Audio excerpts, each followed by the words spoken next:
If you can teach people to stand up in the face of the things they're afraid of, they get stronger. And you don't know what the upper limits to that are. If you take people and you expose them voluntarily to things that they are avoiding and are afraid of, that they know they need to overcome in order to meet their goals, their self-defined goals. If you can teach people to stand up in the face of the things they're afraid of, they get stronger. And you don't know what the upper limits to that are, because you might ask yourself, like, if for 10 years, if you didn't avoid doing what you knew you needed to do, by your own definitions, right, within the value structure that you've created to the degree that you've done that, what would you be like?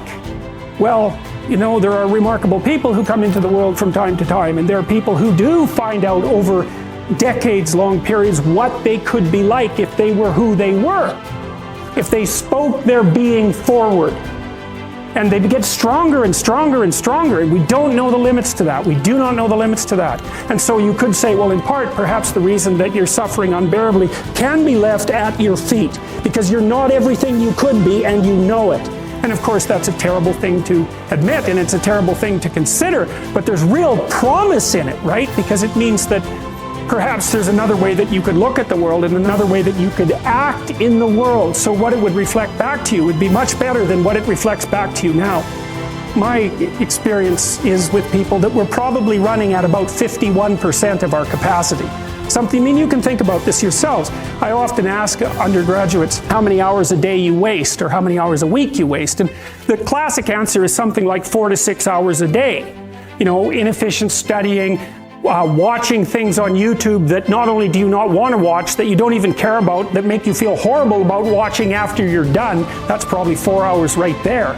And you think, well, that's 25 hours a week. It's 100 hours a month. That's 2.5 full work weeks. It's half a year of work weeks per year. And if your time is worth $20 an hour, which is a radical underestimate, it's probably more like 50 if you think about it in terms of deferred wages. If you're wasting 20 hours a week, you're wasting $50,000 a year. And you are doing that right now. And it's because you're young, wasting $50,000 a year is a way bigger catastrophe than it would be for me to waste it, because I'm not going to last nearly as long. And so if your life isn't everything it could be, you could ask yourself, well, what would happen if you just stopped wasting the opportunities that are in front of you? You'd be who knows how much more efficient?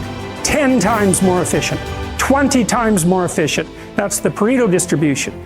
You have no idea how efficient people get. It's off the charts. Well, and if we all got our act together collectively and stopped making things worse, because that's another thing people do all the time. Not only do they not do what they should to make things better, they actively attempt to make things worse because they're spiteful or resentful or arrogant or deceitful or homicidal or genocidal, or all of those things all bundled together in an absolutely pathological package. If people stopped really trying just to make things worse, we have no idea how much better they would get just because of that. So there's this weird dynamic that's part of the existential system of ideas between human vulnerability, social judgment, both of which are major causes of suffering, and the failure of individuals to adopt the responsibility that they know they should adopt.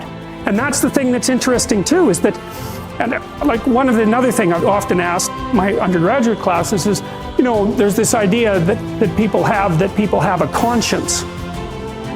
And you know what the conscience is. It's this feeling or voice you have in your head just before you do something that you know is stupid, telling you that probably you shouldn't do that stupid thing. You don't have to listen to it, strangely enough, but you go ahead and do it anyways, and then, of course, exactly what the conscience told you was going to happen inevitably happens, so that you feel even stupider about it than you would if it happened by accident, because you know, I knew this was going to happen, I got a warning it was going to happen, and I went and did it anyways. And the funny thing too is that conscience operates within people, and we really don't understand what the hell that is. So you might say, well, what would happen if you abided by your conscience for 5 years or for 10 years? What sort of position might you be in? What sort of family might you have? What sort of relationship might you be able to forge? And you can be bloody sure that a relationship that's forged on the basis of who you actually are is going to be a lot stronger and more welcome than one that's forged on the basis of who you aren't. Now, of course, that means that the person you're with has to deal with the full force of you in all your ability and your catastrophe, and that's a very, very difficult thing to negotiate. But if you do negotiate it, well, at least you have something, you have somewhere solid to stand, and you have somewhere to live. You have a real life, and it's a great basis upon which to bring children into the world, for example, because you can have an actual relationship with them instead of torturing them half to death, which is what happens in a tremendously large minority of cases. Well, it's more than that too, because, and this is what I'll close with, and this is why I wanted to introduce Solzhenitsyn's writings to you, you see, because it isn't merely that your fate depends on whether or not you get your act together and to what degree you decide that you're going to live out your own genuine being. It isn't only your fate, it's the fate of everyone that you're networked with. And so, you know, you think, well, there's 9 billion, 7 billion people in the world. We're going to peak at about 9 billion, by the way, and then it'll decline rapidly, but 7 billion people in the world, and who are you? You're just one little dust mote among that 7 billion, and so it really doesn't matter what you do or don't do, but that's simply not the case. It's the wrong model, because you're at the center of a network. You're a node in a network. Of course, that's even more true now that we have social media. You'll know 1,000 people, at least over the course of your life, and they'll know 1,000 people each, and that puts you one person away from 1 million, and 2 persons away from 1 billion. And so that's how you're connected, and the things you do, they're like dropping a stone in a pond. The ripples move outward, and they affect things in ways that you can't fully comprehend, and it means that the things that you do and that you don't do are far more important than you think.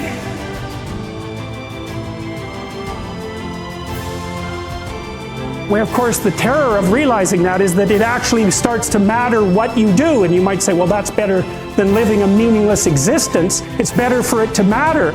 But I mean, if you really asked yourself, would you be so sure if you had the choice? I can live with no responsibility whatsoever. The price I pay is that nothing matters. Or I can reverse it and everything matters. But I have to take the responsibility that's associated with that. It's not so obvious to me that people would take the meaningful path. You know, when you say, well, nihilists suffer dreadfully because there's no meaning in their life and they still suffer. Yeah, but the advantage is they have no responsibility. So that's the payoff, and I actually think that's the motivation. Say, well, I can't help being nihilistic. All my belief systems have collapsed. It's like, yeah, maybe you've just allowed them to collapse because it's a hell of a lot easier than acting them out. And the price you pay is some meaningless suffering, but you can always whine about that and people will feel sorry for you, and you have the option of taking the pathway of the martyr, so that's a pretty good deal, all things considered, especially when the alternative is to bear your burden properly and to live forthrightly in the world. Well, what Solzhenitsyn figured out, and so many people in the 20th century, it's not just him, even though he's the best example, is that if you live a pathological life, you pathologize your society. And if enough people do that, then it's hell.